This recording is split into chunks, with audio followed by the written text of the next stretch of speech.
This one's kind of long, but I like it, so stick with it. It comes from Sarah. Angel goes so rogue. I love it. What do you mean? Sorry. Yeah, just you got it. You got it. Some people were nice to me in the comments. I got a big head. Sorry. So Sarah asks, we often hear Charlie and Ben referring to their evolution of thinking around subjects or ways of interacting with the world. In this last episode, it came up a few times, like Charlie's interpretation of the corporation or Ben's sarcasm. I'm wondering how you guys reconcile your changing opinions given the amount of recorded content that people are still sourcing. This week, I've had a handful of people repeat back to me something I said that left a strong impression on them from some years ago. While their feedback was that the impacts were positive, hearing that my old opinions are still in heavy rotation left me feeling uncomfortable. Not sure if it's because of the self-consciousness around what sort of wake I cut, or if it's more about the version of me that is trapped in people's minds. Do you ever have mixed feelings about how your old advice and opinions are circulating? If so, how do I make peace with it? 100%. I mean, so I'm more recorded than you. I would dare say. Oh yeah, my only regret is not wearing a mask on this podcast. So I am 100% certain that there are videos out there that I would no longer agree with, or I would think told half of the story and that there was an important part that I left out. One of the biggest ones that comes to mind is I used to think that relationships were everything.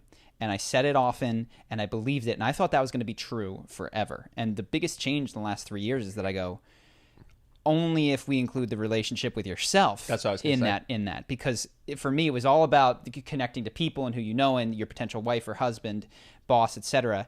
And I feel so much more that it's the internal. So I struggle with this. Now, I will admit that I am tempted, like you probably, to take ownership over everything that people get valuable from me 2 years ago, me 3 years ago. And certainly I do receive financial royalties from all of these things.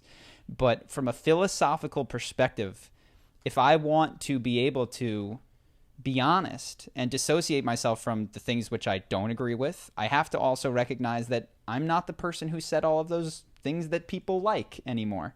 So from a philosophical perspective, weirdly enough, that's not me. That person is gone and dead. And if you really want to hone in, the person who started this sentence is gone and dead. So from a spiritual perspective, try to stay in the now. From a practical perspective, any more than a few months ago, it's highly likely that I would do it different, stand in a different opinion. And that doesn't mean that I'm right today. It just means that I have to recognize that this persisting idea of an identity of a Charlie Houpert that was the same then that he is now, despite the fact that all my cells, ideas, many things have been recycled and changed, is just not the case. And so I don't deserve all of the praise, and for mistakes that I've made, I deserve forgiveness, is kind of my feeling. Do you have any? No, I mean, it's definitely something I think about. Certainly on a personal level, I'm very comfortable with the fact that I've changed. Like, I don't feel any personal angst about that. I actually like that. That's growth, right? Mm-hmm. Now the question is, can somebody find something that I say today 10 years from now that I disagree with and then bring it up in a scandal and make me look bad? Probably. When I'm 42? Yeah. Sure.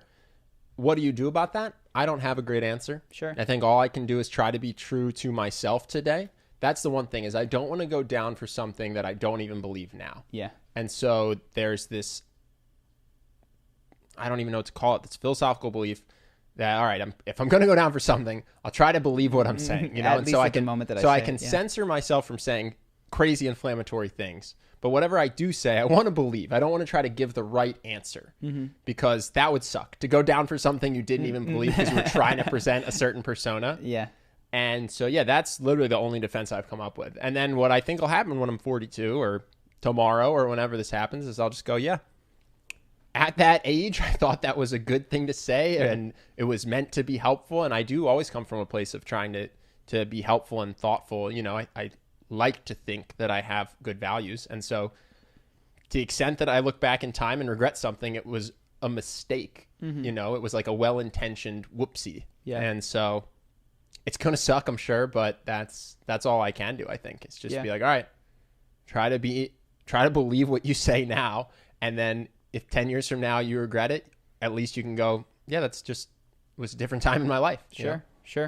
Yeah, there's a couple things that I think about. One is that I do try to come to these podcasts where I know that we're talking off the cuff in a calm mood. Yeah. You know? So, like, I might be angry before I come on here. And I could be immortalized as an angry, hot take, and it's going to happen, right? With these podcasts, you're going to catch me. Oh, yeah, I'll say something that'll incense you. I've already been frustrated by, there's a New York Times article that I think I went too hard at that doesn't represent the entirety of my feelings on it. And sometimes you check me and go, technology is good too. And I go, yes, thank you. Because that also represents what I think. Yeah. But what that makes me realize, and part of the issue is that the ego wants to identify with anything that builds it up. And so we like to take credit for our past accomplishments. We're so eager to be, I'm the guy who did that. I'm the girl who did that. Ben won his cage fight, and, I made these videos that are helpful to people. But the flip side of that, because of course that's not true, you are no longer that person, is that when you're confronted with something that you don't agree with or that you did was bad and you want absolution, forgiveness, or to have moved on past that. So what I try to recognize, particularly online, is that no one knows me. No one knows all facets of my life, or even critical facets of my life. What it is like when the camera is turned off, right? I am not exactly the same as I am on camera. I swear, for instance, far more. I'm more likely to give a hot take than I am when I'm on camera. Mm-hmm. This is a facet of my personality. So what I try to recognize is that in both praise and in criticism, it is a facet of me. It is a piece of me, but it is not me in my entirety. Plus, it's a piece of me filtered through that other person's lens. So I have been divorcing myself in an increasing way from the flattery and the praise that I get, especially from people on the internet, as well as some of the criticisms. That said, I do try to take criticisms of ideas that I may still hold seriously and incorporate them and challenge my own ideas so that they may change. But personal statements, man, the person Charlie from last year he's gone, man. I don't know what to tell you. Yeah.